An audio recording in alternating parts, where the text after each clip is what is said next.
So what's up guys, this is Sameer and you are watching technical wiz channel. तो एक बार फिर से मैं हाजिर हूं बहुत ही जबरदस्त एंड इंटरेस्टिंग वीडियो लेकर।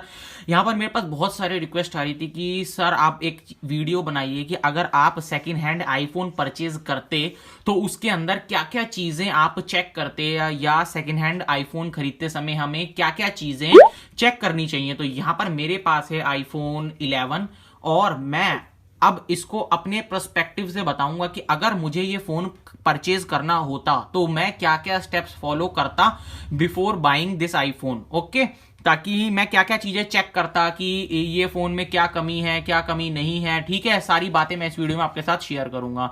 ठीक है, तो यहां पर सबसे पहले मैं इस फोन को फिजिकली चेक करता कि कहीं से ये डैमेज तो नहीं है। तो यहां पर फर्स्ट स्टेप है कि आपको कोई भी फोन को फिजिकली चेक करना है। ठीक है, यहां पर मैं फिजिकल ओवरव्यू देखता हूं इसका कि साइड में कोई डेंट तो नहीं है या नीचे ऊपर कहीं कोई डेंट वेंट तो नहीं है। ठीक है, यहां पर मुझे इस फोन के अंदर कोई फिजिकल डैमेज नहीं दिख रहा है। ठीक है, ना स्क्रीन पे ना कहीं। ठीक है, तो यहां पर पहले मेरे फिजिकल टेस्ट के अंदर ये पास हो जाता है। ठीक है, अब मैं इसमें सेकंड टेस्ट क्या करता, इसकी वारंटी या ये फोन ओरिजिनल भी है या नहीं है, कहीं ये कॉपी तो नहीं है फोन।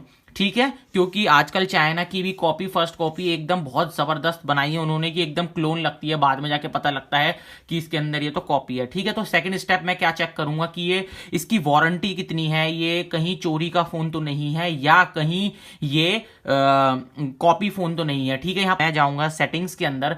सेटिंग्स के अंदर जाने के बाद मैं जाऊंगा यहां पर इसके जनरल्स के अंदर। जनरल्स में जाने के बाद यहां पर मैं जाऊंगा अबाउट्स में, और मैं वेबसाइट पे जाऊंगा iPhone checker, iPhone IMEI number checker. ठीक है, ये वेबसाइट आ गई। अब मैं इस वेबसाइट पे पहली जो एप्पल की ऑफिशियल वेबसाइट है उस पर चला जाऊंगा।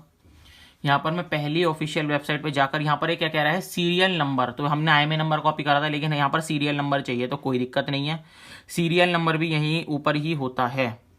ये रहा, ये है आईफोन का सीरियल नंबर। तो यहाँ से मैं आईफोन के सीरियल नंबर को कॉपी कर लूँगा और यहाँ पर मैं पेस्ट कर देता हूँ। ठीक है जी, एकदम स्टेप बाय स्टेप जाऊँगा और ये मैं इसको ऐसे ही चेक करूँगा जैसे मुझे खरीदना हो ये फ़ोन। यहाँ पर कैप्चा फिल कर देंगे, क्या है कैप्चे के अंदर। ठीक है जी, और यहाँ पर मुझे पता लग चुका है कि your service and support coverage, यानी कि आईफोन 11 है। पहली दिक्कत दूर हो गई कि ये ओरिजिनल फोन है या नहीं है। जी हाँ दोस्तों, एकदम ओरिजिनल फोन है, नहीं तो एप्पल इसको पता ही नहीं लगा पाता, फाइंड नहीं कर पाता कि ये बोलता कि आपका IMEI नंबर या सीरियल नंबर गलत है। इसका मतलब पता है क्या होता है कि आपने गलत सीरियल नंबर डाला है, और दूसरा मतलब ये होता है कि फोन ओरिजिनल ही नहीं है, क्योंकि इसका सीरियल नंबर जो होता है एप्पल के डेटाबेस के अंदर है ही नहीं। अभी इसका जो एप्पल ने पता लगा लिया, जी आपका आईफोन 11 है। जी हाँ दोस्तों, बिल्कुल आईफोन 11 ही है। वैलिड परचेज डेट है, यानी कि ये फोन परचेज हुआ है, एक वैलिड परचेज डेट है। ठीक है, टेक्निकल सपोर्ट खत्म हो चुका है, एक्सपायरी डेट भी खत्म हो चुकी है, यानी कि इसकी वारंटी जो है वो एक्सपायर्ड हो चुकी है। जैसे कि आप देख सकते हैं, service and coverage is expire. एक यहां पर पता लग गई दो चीजें, ओरिजिनल फोन है, ठीक है जी, और दूसरी चीज इसकी वारंटी जो है वो एक्सपायर हो चुकी है। और यहां पर हमें मतलब पता लग चुका है, कॉन्फिडेंट हो चुका है कि भैया ये ओरिजिनल फोन है। ठीक है जी, अब यहां पर हमें क्या करना है, चेक करना है कि कहीं ये चोरी का फोन तो नहीं है या ये कोई मतलब स्टोलन फोन तो नहीं है। ठीक है जी, अब वो कैसे चेक करेंगे, सबसे पहले तीसरा स्टेप है ये कि आपको यहां पर आपको ऊपर आईडी चलती हुई दिख जाएगी। जैसे यहां पर ये मेरी आईडी चल रही है समीर खान के नाम से। यहां पर मैं इसमें क्लिक करूंगा और यहां पर मैं बोलूंगा बंदे को कि भाई साइन आउट करो, साइन आउट कर दो उसको। ठीक है, साइन आउट करेगा बंदा तो यहां पर वो डालेगा पासवर्ड अगर उसको पासवर्ड याद है, क्योंकि आप साइन आउट जब भी कर सकते हैं जब यहां पर आपको पासवर्ड याद हो। या तो उस बंदे को पासवर्ड याद नहीं होगा, जेन्युइनली याद नहीं होगा, लेकिन अगर उसके पास बिल है तो आप उस पर यकीन कर सकते हैं कि हाँ भाई पासवर्ड याद नहीं है। लेकिन अगर उसके पास बिल नहीं है तो भाई इस फोन से दूर हो जाना, क्योंकि ना तो उसको एप्पल आईडी का पासवर्ड याद है और ना ही उसके पास बिल है। तो ठीक है, तीसरा स्टेप यह है कि यहां से आपको ये जो एप्पल आईडी है साइन आउट करवानी है। साइन आउट करवाने के बाद आपको अपनी न्यू एप्पल आईडी अगर आपके पास है तो वो यहां पर साइन आउट करने के बाद साइन इन का ऑप्शन आ जाएगा, वो आपको साइन इन करनी है। ठीक है, अगर आपके पास एप्पल आईडी नहीं है तो यहां पर आपको क्या करना है, न्यू एप्पल आईडी जबी की जबी क्रिएट करनी है और फिर साइन इन करनी है, अगर उस बंदे ने साइन आउट कर दिया है तो। ठीक है, और वहीं पर ही साइन इन कर लें। आप यहां पर अपनी एप्पल आईडी चला लें। एप्पल आईडी चलाने के बाद ऐप स्टोर से कोई एक एप्लीकेशन डाउनलोड भी करके चेक कर लें कि डाउनलोड हो रही है ना इसकी एप्लीकेशन, क्योंकि बहुत बार ऐसा होता है बंदा साइन आउट तो कर देता है, लेकिन जब घर ले जाते हैं और अपनी आईडी एंटर करने की कोशिश करते हैं तो इसके अंदर मैक्सिमम लिमिट जो होती है वो क्रॉस हो जाती है। मतलब आप आईफोन के अंदर 3 न्यू एप्पल आईडी से ज्यादा नहीं क्रिएट कर सकते, और फिर जुगाड़ उगाड़ लगा के फिर आपको बहुत परेशानी का सामना करना पड़ सकता है। तो वहीं पर ही आप एप्पल आईडी अपनी डाल लें। ठीक है जी, यहां पर हमने 4 चीजें चेक कर ली। अब यहां पर 5वीं चीज ये आती है डिस्प्ले। भाई डिस्प्ले कैसे चेक करें? ठीक है, पहली चीज आपको चेक करनी है डिस्प्ले की लो लाइट में क्या परफॉर्मेंस दे रही है, यानी कि आपको पूरी की पूरी ब्राइटनेस डिम कर देनी है, लेकिन फिर भी डिस्प्ले आपको दिखती रहेगी। यहां पर आपको दिख रही है ना डिस्प्ले, जबकि मैंने इसकी फुल ब्राइटनेस जो है वो बिल्कुल 0 कर दिया है। तो ये पहली टिप चेक करनी है। और दूसरी, फुल ब्राइटनेस पे कर दें और धूप में जाएं, धूप में लेके जाएं अपने फोन को। यानी कि धूप में ले जाने के बाद आपको ऐसा नहीं लगना चाहिए कि इसकी ब्राइटनेस इतनी कम क्यों है, मुझे मतलब साफ दिखना चाहिए आपको आउटडोर लाइटनिंग में भी। समझ रहे हो ना क्या कहना चाह रहा हूं? तो यहां से आप डिस्प्ले चेक कर सकते हैं। और डिस्प्ले में आपको एक चीज और जरूर चेक करनी है, तो यहां पर मैं आपको बता देता हूं। तो आपको सबसे पहले सिरी ऑन कर लेनी है। हे सिरी टर्न ऑन असिस्टिव टच, ये बोलना है आपको। ठीक है, तो यहां पर आपको Assistive touch is now on. Assistive touch on हो जाएगा। ठीक है, क्योंकि मैंने सीरी से इसलिए बताया, इसको बैक करते हैं।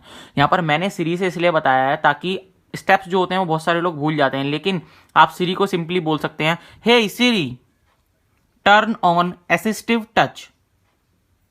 Assistive touch is already turned on. ठीक है, ये असिस्टिव टच आ चुका है। अब इसको आपको पूरे के अंदर ऐसे करके घुमा के, जहां पर भी आपको ये लगे कि छूट गया, ये आपके हाथ से छूट गया, मतलब ऐसे ड्रॉप हो गया, वहां पर समझ लिए कि डिस्प्ले काम नहीं कर रही है। ठीक है, ये देखिए पूरे में घुमा लेते हैं इसको, कहीं पे भी छूटना नहीं चाहिए। ये जहां भी छूट गया ना, मतलब समझ लीजिए वहां पर डिस्प्ले आपकी काम नहीं कर रही है। मेरे में सारी जगह से काम कर रही है, तो यानी कि डिस्प्ले इसकी एकदम ओके है। ये आपने चेक कर ली डिस्प्ले। अब यहां पर छठी चीज ये आती है कि आपको चेक करने हैं इसके बटन्स। ठीक है, बटन्स में सबसे ज्यादा ये देखिए power of power on button. ठीक है, वॉल्यूम अप वॉल्यूम चेक, ये volume up button, volume up हो रहा है, वॉल्यूम डाउन हो रहा है। ठीक है, और यहां पर चेक करना है आपको रिंगर बटन। सबसे जल्दी ये खराब होता है, ये वाला बटन जो है सबसे जल्दी ये वाला बटन खराब होता है। ठीक है, यहां पर आपको इसको अप करा हमने, इसको डाउन करा, यानी कि ये भी बटन सही चल रहा है। अब 7th चीज यहां पर ये चेक करनी है कि इसके अंदर इसके स्पीकर्स तो खराब नहीं है या इसका जैक तो खराब नहीं है। तो उसके लिए आपको यहां पर चार्जिंग पे लगा के चेक करना पड़ेगा। दिखा देता हूं मैं आपको फोन को, यानी कि आपको चार्जिंग पे कनेक्ट करना है और पता लग जाएगा कि भाई इसका जैक वैक तो खराब नहीं है। देखो चार्ज होने लगा, ठीक है ना, चार्ज हो रहा है। तो यहां पर ये हमारी आशंका दूर हो चुकी है कि भाई ये बिल्कुल सही चल रहा है। मैं इसको कनेक्ट कर देता हूं। ठीक है, अब यहां पर स्पीकर आप चेक कर लेंगे कहीं फट तो नहीं रहा। कैमरा चेक कर लेंगे आप, यहां पर फ्रंट कैमरा, बैक कैमरा। ठीक है जी, कोई दिक्कत तो नहीं है। इसका अल्ट्रा वाइड, नॉर्मल। ठीक है, और यहां पर अब मेन जो दिक्कत आती है वो बहुत सारे लोगों को ये आती है कि इसकी फेस आईडी बहुत सारे लोगों की खराब हो जाती है, या आईफोन पुराने वाला है तो उसकी टच आईडी काम नहीं करती है। तो यहां पर उस सिचुएशन में फोन लेना चाहिए या नहीं लेना चाहिए? मेरे हिसाब से अगर किसी फोन की टच आईडी या फेस आईडी नहीं चल रही है तो मतलब उसका सीधा सीधा यही है कि उसके बोर्ड के अंदर दिक्कत है। ठीक है जी, यानी कि उसने बोर्ड, मदरबोर्ड चेंज कराया है, या फिर उसका फोन जो है वो पानी के अंदर भीगा हुआ है। यानी कि अगर उसकी फेस आईडी या नहीं चल रही है, तो यहां से आपको फेस आईडी कैसे चेक करनी है? यहाँ पे तो चलो मैंने अपनी अपनी फेस आईडी लगा रखी है, तो यहाँ पर मैं अपनी ही खोल के दिखा देता हूँ भाई चल रही है नहीं चल रही है। देखो खुल गया, फेस लगाती खुल गया। ठीक है, तो यहाँ पर फेस आईडी या टच आईडी आप चेक कर सकते हैं कि भाई अगर उस फोन की टच आईडी नहीं चल रही है ना, तो मेरे हिसाब से थोड़ा सा उस फोन से सतर्क हो जाइए। 9th टिप मैं ये देना चाहता हूँ बैटरी हेल्थ की। जी हाँ दोस्तों, बैटरी हेल्थ बहुत ज्यादा इंपॉर्टेंट टिप है ये। अब यहां पर आपको बहुत सारे क्वेश्चन आते हैं, कमेंट आते हैं कि भाई किसी की बैटरी हेल्थ 70% है तो क्या परचेज करनी चाहिए, किसी की बैटरी हेल्थ 80 है या 60 है, बहुत भाई 50, 55 है, 60 है, तो क्या परचेज करना चाहिए? तो आपके हिसाब से क्या मतलब सजेशन होना चाहिए, ये बैटरी हेल्थ कितनी होनी चाहिए? तो यहां पर आपको सबसे पहले सेटिंग्स के अंदर जाना है। सेटिंग्स में जाने के बाद आपको बैटरी में जाना है। बैटरी में जाने के बाद बैटरी हेल्थ में जाना है। तो यहां पर ये देखिए इस फोन की बैटरी 87 है। ठीक है, और मैंने इस फोन को नवंबर 2019 में लिया था, यानी कि 1 साल 2 महीने हो चुके हैं इस फोन को। तो मैंने अपनी एक वीडियो में बताया भी था कि 1 साल से लेकर 1.5 साल के बीच में जो है 85% तक बैटरी रह जाती है। ठीक है, तो यानी कि इसकी बैटरी 87 है, तो मतलब ये 1 साल से ज्यादा फोन हो चुका है पुराना। इससे भी आप अंदाजा लगा सकते हैं, अगर किसी के पास बिल नहीं है और उसकी बैटरी हेल्थ 85% है, तो इससे आप अंदाजा लगा सकते हैं कि इस फोन को 1.5 साल से कम ही हुआ है, क्योंकि इसकी बैटरी हेल्थ 85% है। ठीक है जी, 1 से 1.5 साल के बीच में ही हुआ है अगर उसकी बैटरी हेल्थ 85% है। और अगर उसकी बैटरी हेल्थ 80 से कम है, 80 से कम है मतलब उसको 1.5 साल से ज्यादा यूज हो चुका है वो फोन, यानी कि 2 साल तक हो चुका है वो यूज। एप्पल ने भी क्लेम करा है कि 1.5 साल से ज्यादा अगर कोई फोन यूज हो जाता है तो उसकी बैटरी हेल्थ 80% तक रह जाती है। तो मैं आपको यही सजेस्ट करूंगा कि आपको वही फोन पिक करना है जिसकी बैटरी हेल्थ 80% के अराउंड हो। ठीक है, 80% के अराउंड हो, 81 हो, 82 हो, 83 हो या 80 से अबव हो। ठीक है, तो आपको वही फोन जो है वो लेना है, क्योंकि 80% से नीचे वाले बैटरी हेल्थ के फोन का मतलब यह है कि उसकी आपको परफॉर्मेंस में थोड़ी बहुत कमी मिल सकती है, या 1 साल के बाद आपको बैटरी जो है वो बहुत ज्यादा वीक लगने लगेगी कि भाई इतनी जल्दी जल्दी फोन की बैटरी क्यों डाउन हो रही है, और आप आईफोन का एक्सपीरियंस नहीं कर पाएंगे। ठीक है, तो मेरे हिसाब से अगर आपको फोन लेना है ना तो 80 से अबव होनी चाहिए बैटरी हेल्थ, वरना थोड़ा सा आप प्राइस में कम करवा लीजिए उसको, अगर आपको फिर भी लेना है तो। मैं सजेस्ट नहीं करूंगा, 80 से ऊपर ही लेना है आपको। ठीक है, तो यहां पर 87 है तो गुड है ये फोन। बोनस टिप आप कह सकते हैं, तो यहाँ पर आपको सेटिंग्स के अंदर जाना है, वाईफाई में जाना है। वाईफाई में जाने के बाद आप किसी के भी वाईफाई से कनेक्ट करके देख सकते हैं कि और थोड़ा दूर भी जाके चेक करिए कि उसकी रेंज कितनी है, क्योंकि ज़्यादातर क्या होता है, अगर वाईफाई एंटीना होता है, देखो यहाँ पर ये जो है ना, ये एंटीने हैं, ये वाईफाई के एंटीना खराब हो जाता है जनरली फोनों का, तो क्या होता है कि रेंज बहुत कम हो जाती है, वाईफाई पकड़ता ही नहीं है। तो आप ये भी चेक कर लीजिए कितनी दूर तक के वाईफाई ये कैच कर रहा है या कैच नहीं कर रहा है। ठीक है ना, तो यहाँ पर ये वाईफाई हो गया। और ब्लूटूथ आपको कैसे चेक करना है, यहाँ पर मेरे पास ये एयरपॉड है, सिंपली मैंने ब्लूटूथ ऑन कर रखा है, ये रहा ब्लूटूथ ऑन है। अब मैं क्या करूँगा, एयरपॉड्स को करूँगा ओपन, पता लग जाएगा जी। देखिए ब्लूटूथ एकदम वर्किंग परफेक्टली फाइन, क्योंकि यहाँ पर एकदम बता दिया इसने एयरपॉड्स आपके आसपास हैं। यहाँ पर मैं जैसे थोड़ी देर ऑन रखा, हो गया, पता लगा लिया इसने। और जैसे ही मैं इसको निकालूंगा ना तो ऑटोमेटिकली कनेक्ट हो जाएंगे। ये देखिए मैं इसको निकालता हूँ और इसको अपने कान में लगाता हूँ, तो ये देखिए ऑटोमेटिकली दिखा देगा कनेक्टेड। ठीक है, तो यहाँ से आप ब्लूटूथ एंड वाईफाई को भी चेक कर सकते हैं। मतलब ऑब्वियस ही बात है, लास्ट में मैं इसमें अगर मैं इस फोन को होता तो क्या मैं खरीदता? हाँ, मैं बिल्कुल खरीदता, ना इसमें कोई फिजिकल डैमेज है।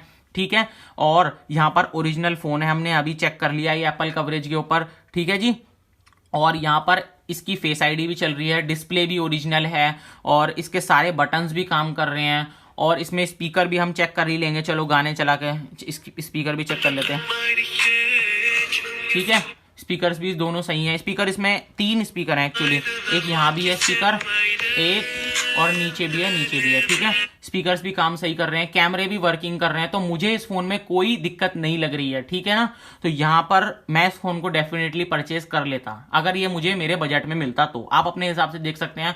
ठीक है, तो अगर आपको वीडियो अच्छी लगी है तो प्लीज हमारे चैनल को सब्सक्राइब कर लीजिए और हमारी इस वीडियो को लाइक भी कर दीजिए, क्योंकि मैंने इस वीडियो में बहुत सारी चीजें आपको क्लियर कर दी हैं। 10 मिनट लगे होंगे मुझे चेक करने में, और अब 10 मिनट में इतनी चीजें मोर देन इनफ है अगर आप एक फोन के अंदर चेक कर लेते हैं। ठीक है, और आपको वीडियो अगर अच्छी लगे तो अपने फ्रेंड्स के साथ भी शेयर कर सकते हैं। तो see you soon in next video.